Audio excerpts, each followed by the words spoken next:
अस्सलाम वालेकुम वरहमतुल्लाहि वबरकातुहू। इल्म चिबर के PYQ सीरीज में आपका स्वागत है। मेरा नाम मोहम्मद गुलरेज अहमद है। आज हम लोग 9th एंट्रेंस के PYQ सीरीज करने वाले हैं, जिसमें हमारा चैप्टर है conservation of plant and animal. Conservation of plant and animal जो है एक इम्पोर्टेंट चैप्टर है अगर बायोलॉजी के हिसाब से देखा जाए कि 2 या 3 सवाल इससे हर साल रहते हैं। इस साल भी 2 सवाल थे, पिछले साल भी 2 सवाल थे, 3 भी आते हैं, 4 भी आ सकते हैं मैक्सिमम इसके सवाल। तो इस हिसाब से काफ़ी इंपॉर्टेंट है। बट ये बायोलॉजी कम ज्योग्राफी यानी SST जैसा कुछ फील आएगा इस चैप्टर के अंदर, क्योंकि बिल्कुल डेटा बेस्ड क्वेश्चन है। जितने के हैं देखिए, अब एक है क्वेश्चन है, इसको हम ज्योग्राफी में मानेंगे और इसको हम लोग बायो का भी मानते हैं। ठीक है, लाइफ के बारे में बात होती है इसलिए हम बायो की बात करते हैं। तो क्वेश्चन क्या है, एक climate is a component of. Climate किसका कंपोनेंट है? बायोस्फीयर का है, बी हैबिटाट का है, सी इकोसिस्टम का है, डी एक्सोस्फीयर का। देखो, बायोस्फीयर एक बड़ा इकोसिस्टम की बात हो जाती है। तो इकोसिस्टम में तो होता ही है भाई, हैबिटाट तो होता ही। इकोसिस्टम के अंदर हैबिटाट रहता है, हैबिटाट की अपनी क्लाइमेट होती है। तो अगर क्लाइमेट के देखा जाए तो बायोस्फीयर, हैबिटाट और इकोसिस्टम, ये तीनों में भी क्लाइमेट का रोल है, क्लाइमेट है, क्योंकि इन तीनों के अंदर टेम्परेचर से रिलेटेड बात होती है। यानी कि बायोस्फीयर भी हमारा आंसर हो सकता है, हमारा आंसर हैबिटाट भी हो सकता है, हमारा आंसर इकोसिस्टम भी हो सकता है। क्वेश्चन ही ऐसा है। उससे तो क्वेश्चन ऐसा पूछना चाहिए कि क्लाइमेट किसका कंपोनेंट नहीं होता है, तो बताना आसान था। बट अब यह है तो क्या करा जाए, A and B and all का ऑप्शन तो है नहीं अपने पास, हमें इसी में सेलेक्ट करना है। तो हमें मालूम होना चाहिए कि हैबिटाट के साथ क्लाइमेट डायरेक्ट रिलेशन रखता है। हैबिटाट उसको कहते हैं जहां पे जानदार रह रहे हो और जहां पे एक फिक्स टेम्परेचर हो, फिक्स रेनफॉल हो। तो हैबिटाट के साथ क्लाइमेट का डायरेक्ट रिलेशनशिप है। तो हमारा सबसे स्ट्रॉन्ग आंसर होता है हैबिटाट, और इसी को लगा के हमें आगे बढ़ना पड़ेगा। ठीक है, habitat is the best answer इस क्वेश्चन का। काफी कंफ्यूजिंग क्वेश्चन है क्योंकि कई सारे आंसर होने की पॉसिबिलिटी है, पर हमें क्या है, बेस्ट आंसर चुनना पड़ेगा। कभी कभी ऐसे सवाल आते रहते हैं एंट्रेंस में, तो उसी वो एग्जामिनेशन हॉल के अंदर ही आपको सेलेक्ट करना है। वहां पे आप किसी से पूछ तो सकते नहीं, क्या करा जाए।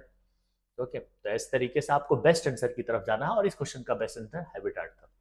बी सेकंड क्वेश्चन है अपना, red data book keeps record of animals of plant. पहली बार रेड डाटा बुक किसके लिए बनाया गया है? आप क्या जानते हो कि रेड डाटा बुक जो होता है, रेड डाटा बुक जो होता है, ये रेड डाटा बुक ये थ्रेटेंड स्पीसीज का रिकॉर्ड रखता है। Record of threatened species, record of threatened species,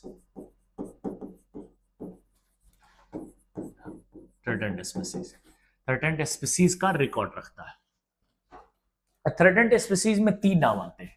देखो, ऑप्शन में हमारे पास थ्रेटेंड स्पीसीज है ही नहीं, तो हमें दूसरे ऑप्शन की तरफ जाना पड़ेगा। तो थ्रेटेंड स्पीसीज में हमने 3 टाइप्स पढ़े थे। ए टाइप्स पढ़ा था हमने, इंडेंजर्ड पढ़ा था, इंडेंजर्ड पढ़ा था, याद आ रहा होगा आपको। इसी के अंदर हम लोग और क्या पढ़े थे, रेयर स्पीसीज पढ़े थे। इसी के अंदर हम लोग क्या पढ़े थे, वल्नरेबल स्पीसीज, स्पीसीज। तो हमारा आंसर इंडेंजर्ड हो जाएगा। ओके, नेक्स्ट क्वेश्चन हम देखते हैं। एक second. By recycling paper we save. Paper को बचा कर हम क्या बचाते हैं? देखो, पेपर को अगर हम बचाएंगे, पेपर को बचाएंगे तो हमें ट्री नहीं काटना पड़ेगा, यानी ट्री को बचाएंगे। और ट्री कराएंगे, बचाएंगे तो हमारा जमीन पे फोटोसिंथेसिस हाई रेट से होगा। अगर पेपर को अगर सेव करते हैं, इसको सेव करेंगे तो ट्री सेव होगा, ट्री सेव होगा तो फोटोसिंथेसिस का रेट ज्यादा होगा। इस अर्थ पे फोटोसिंथेसिस अगर ज्यादा होगा तो कहीं ना कहीं एनर्जी स्टोर ज्यादा होगा। इस अर्थ पे, इस बायोस्फीयर में एनर्जी स्टोर ज्यादा होगा। देन स्पेशली अगर डायरेक्टली हम कहें तो रिसाइकलिंग पेपर करके यानी हम जो सेव कर सकते हैं वो एनर्जी मेन है। देखो, एनिमल को भी हम सेव कर सकते हैं। अगर पेड़ नहीं कटेगा तो एनिमल भी सेव होगा, सॉइल भी सेव होगा, बर्ड्स भी सेव होगा। लेकिन हमें आंसर एप्रोप्रिएट चाहिए। सबसे ज्यादा एप्रोप्रिएट आंसर एनर्जी है कि डायरेक्ट आप देखें तो एनर्जी को सेव करता है। चलिए, फोर्थ क्वेश्चन क्या कहता है, birds who cover long distance to reach another animal another land for the laying eggs. एक बर्ड जो है लंबी दूरी तय करती है और दूसरे लैंड पे जाती है अंडा देने के लिए। भाई अंडा देने के लिए हो या क्लाइमेट चेंज की वजह से जाए या फूड की तलाश में जाए, अगर कोई बर्ड या कोई जानदार, तो उसे हम क्या बोलेंगे? माइग्रेटरी। तो बर्ड का नाम हो गया माइग्रेटरी बर्ड। हमारा आंसर हो गया बी। ठीक है, अब हम लोग क्वेश्चन 5 पे चलते हैं। 5 पे, the species which are at the verge of extinction. Species which are at the verge of extinction, जो खात्मे के कगार पे, इस दुनिया से एक्सटिंक्ट होने के कगार पे। वर्ष मतलब कि कगार, वर्ष का मतलब कगार होता है इस दुनिया से खत्म होने का, अंत पे, अंत में। चलो हटाइए इसको, मत लिखो, हिंदी मत लिखो। एक्सटेंट के कगार पे है, उस स्पीसीज को क्या कहते हैं? एक्सटेंट हुआ नहीं है, होने वाला है। जस्ट अगर वो जो पार्टिकुलर हैबिट, जिसकी वजह से पार्टिकुलर हैबिटाट जो जहाँ पे वो लोग रह रहे हैं और वहाँ पे कोई डिस्टर्बेंस है, वहाँ जो कंडीशन कुछ ऐसा है जिसकी वजह से उनकी नंबर्स घट रहे हैं, अगर वो कंडीशन कंटिन्यू रहा तो थोड़े ही वक्त में वो खत्म हो सकते हैं, एक्सटिंक्ट हो सकते हैं। वर्ड्स लिखा है इसलिए, तो हम उस स्पीसीज को इंडेंजर्ड करते हैं। इंडेंजर्ड में संख्या बहुत घट चुकी है, बस खत्म होने वाली। ये तो हमने पढ़ा भी है। क्वेश्चन 6 पे हम चलते हैं। One of the following process is not a part of water cycle. Water cycle में कौन सा? वाटर साइकिल पहले क्या है ये देखो कि कौन सा पार्ट होगा कि नहीं होगा, तो बात की बात है कि वाटर साइकिल में क्या होता है। वाटर साइकिल में क्या होता है? वाटर साइकिल में होता है जैसे कि यहाँ पे वाटर बॉडीज है, चलो यहाँ पे लिखते हैं, वाटर बॉडीज है, रिवर वगैरह है। रिवर, वाटर बॉडीज का मतलब रिवर है, ठीक है, पॉन्ड है, ओशंस है, ये सारी चीजें, ओशंस, ये सब वाटर बॉडीज है कहलाती है। इसके ऊपर सूरज की रोशनी पड़ी, सन है, ये पड़ा, जिसकी वजह से क्या हुआ, यहाँ पे एवापोरेशन हो गया, एवापोरेशन हो गया। ठीक है, इधर जमीन वगैरह होती है। चलो मैं ऐसा बनाता हूँ, ये लैंड है, लैंड है, इसके ऊपर पेड़ लगे हुए हैं, ऐसे पेड़ लगे हुए हैं। ठीक है, यहाँ पे बहुत सारे एनिमल्स वगैरह भी है, यहाँ पे मान लेते हैं कुछ एनिमल्स वगैरह भी है। ठीक है, एनिमल्स है, तो पेड़ भी तो अपने अंदर से क्या करता है?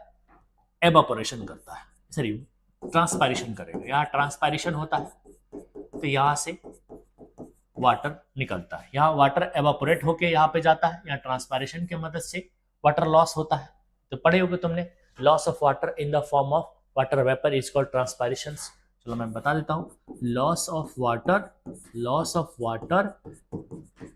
In the form of water vapour, in the form of water vapour through stomata, stomata के थ्रू, उसे हम ट्रांसपायरेशन कहते हैं। तो ट्रांसपायरेशन की मदद से भी यहाँ पे वाटर वेपर मिलेगा, एवापोरेशन की मदद से भी यहाँ पे वाटर वेपर आ जाएगा। ठीक है, और ये क्या बनेगा? क्लाउड बना देगा, और क्लाउड से फिर क्या होगा? बारिश होगी, रेन होगा। ठीक है, क्लाउड से फिर क्या होगा? बारिश होगी, ऐसे बारिश होगी। ठीक है, रेन होगा।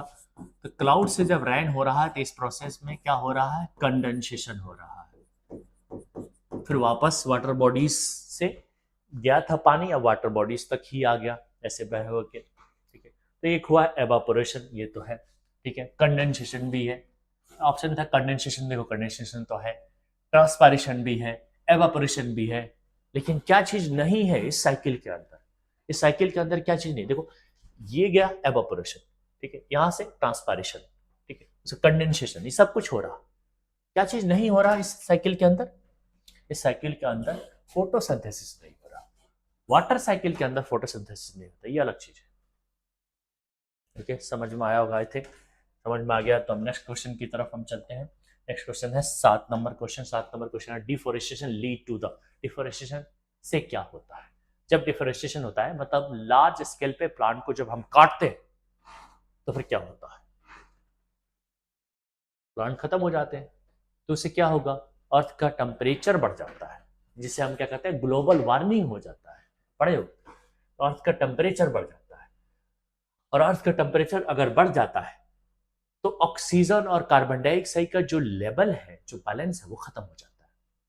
तो 2 आंसर हो रहे हैं, increasing temperature of earth, A imbalance, यानी कि उसका बैलेंस बिगड़ जाता है, ऑक्सीजन कम हो जाता है, CO2 बढ़ जाता है। ऐसा मैंने डिफोरेस्टेशन में पढ़ा है। इंक्रीज इन रेनफॉल नहीं, डिक्रीज इन रेनफॉल है, तो ये वाला आंसर तो गलत है, पर ये भी सही है, ये भी सही है, इसीलिए हमारा आंसर डी हो जाएगा, both A and B. Question 7 अच्छा से समझ में आ गया, तो हम लोग आगे बढ़ते हैं, क्वेश्चन 8 पे चलते हैं।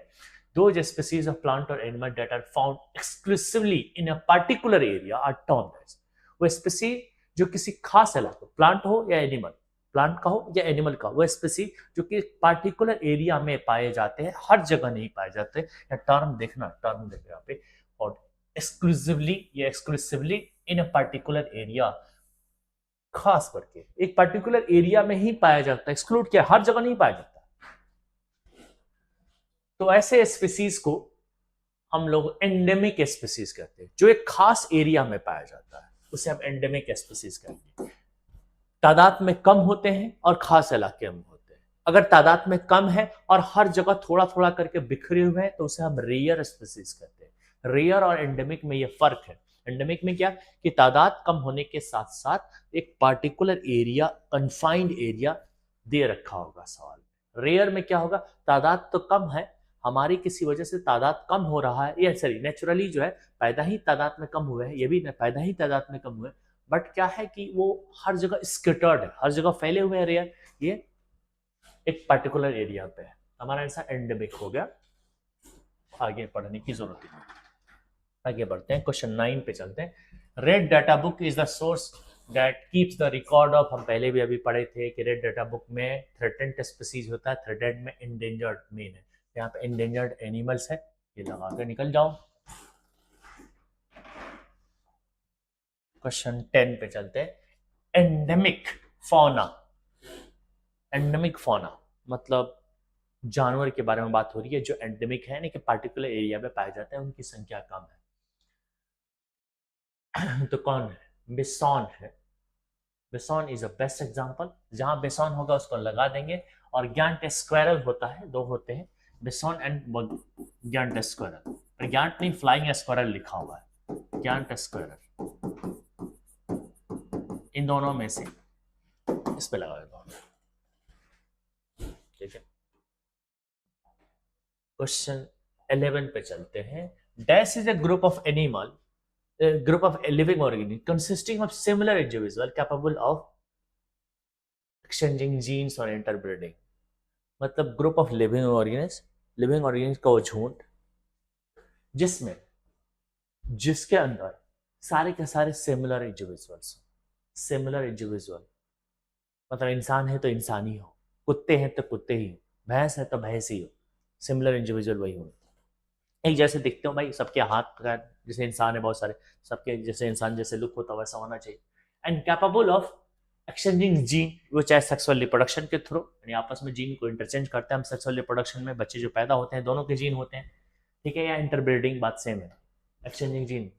तो ऐसे ऐसे ग्रुप ऑफ लिविंग ऑर्गेनिज्म को हम लोग स्पीसीज कहते हैं, पहले भी हमने बताया और फिर से हम बताते हैं, स्पीसीज बोलते हैं, तो यहाँ पे आएगा स्पीसीज, ठीक है। हमारे क्वेश्चन 11 समझ में आ गया, तो हम लोग आगे बढ़ते हैं।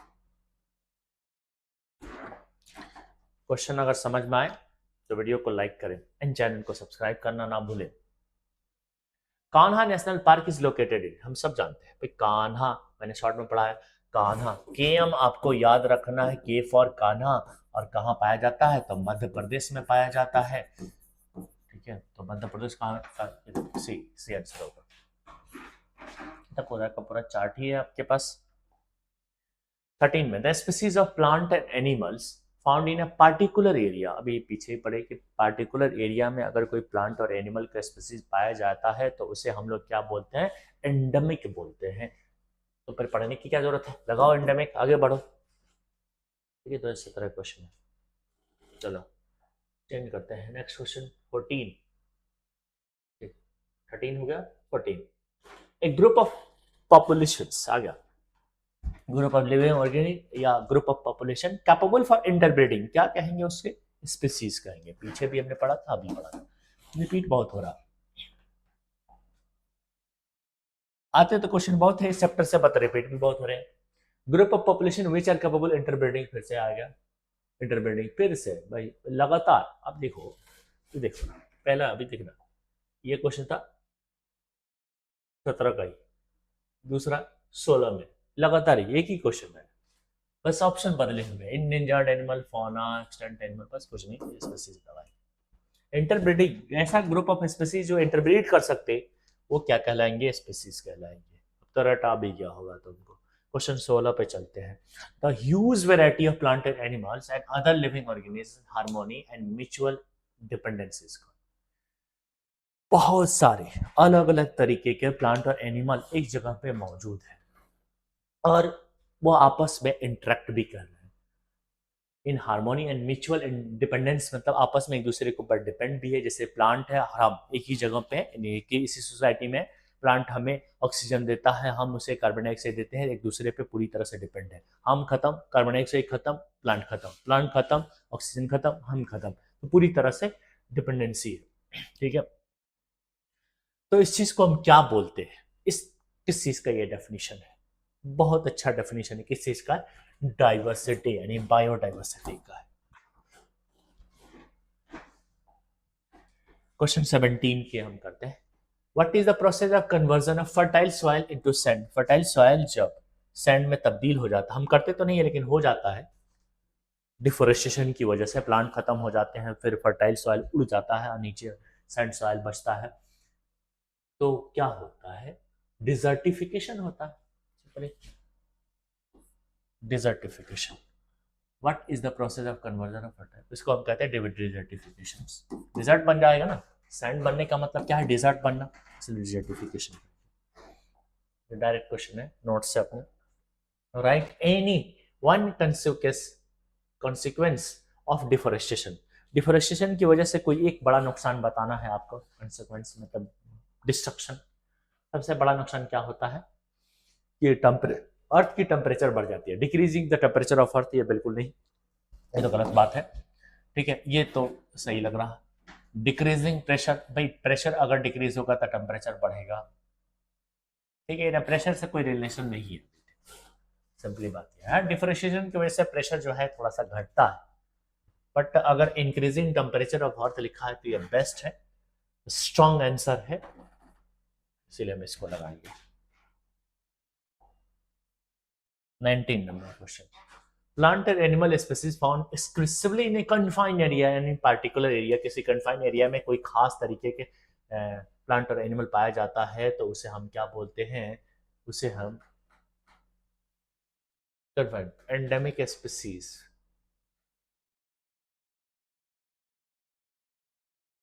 हाँ, एंडेमिक स्पीसीज बोले, और कुछ नहीं बोले, फ्लोरा फौना नहीं बोले। उस जगह को फ्लोरा एंड फौना बोल सकते हैं। सिंपलीपल, सिंपलीपाल बायोस्फीयर रिजर्व, ये उड़ीसा में पाया जाता है। ये आउट ऑफ सिलेबस है, बट आप याद रखेंगे, आया है क्वेश्चन 2013 में, उस टाइम आ भी जाता था ज़्यादा, एक आध दो आउट ऑफ सिलेबस, मतलब थोड़ा सा बिल्कुल जी के टाइप का सवाल है, और आप ऐसे याद करो, डायरेक्ट आ जाता, रिपीट भी बहुत होता है, उड़ीसा आप याद रखो। 21 पे आते हैं। Living and dwelling place of an organism, जहाँ पे वो रह रहा है, जहाँ पे अपना गुजर बसर कर रहा है, उस जगह को हम क्या बोलते हैं? हैबिटाट बोलते हैं। ये हैबिटाट का डेफिनेशन हो गया आपका, इसके रहने की जगह। 22 number. The species which are on the verge of extension, जो खत्म होने के कगार पे, ये भी रिपीटेड है, पीछे कहीं पर हमने देखा था अभी, रिपीटेड यहाँ पे 2012 में आया है। ठीक है, इसको हम एंडेंजर्ड स्पीसीज कहते हैं।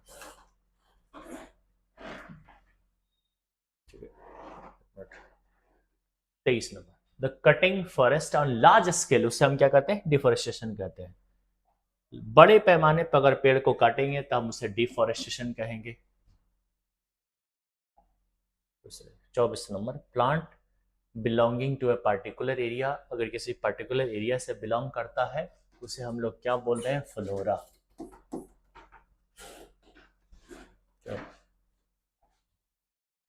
Which of the following is not a reason for migration of birds?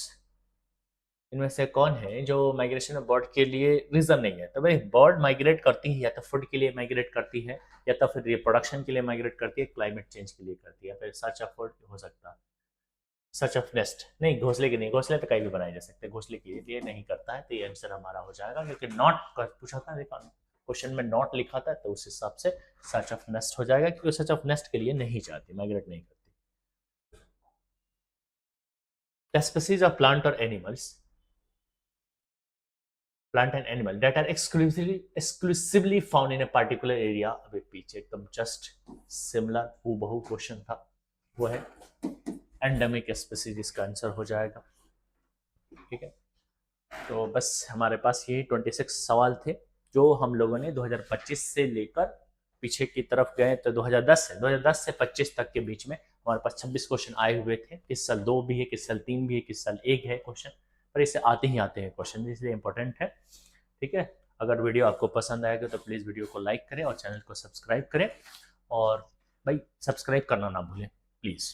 ठीक है, और ये हमारे स्टार परफॉर्मर है, अगर आप दिल से अच्छे से मेहनत करेंगे, दिल लगा के पढ़ेंगे, तो आपका भी नेक्स्ट ईयर जो है इसी तरीके से पोस्टर लगा होगा, आप भी इसके अंदर अपने फोटो के साथ अपने नाम को रोशन कर रहे होंगे। सो लेट्स चलते हैं।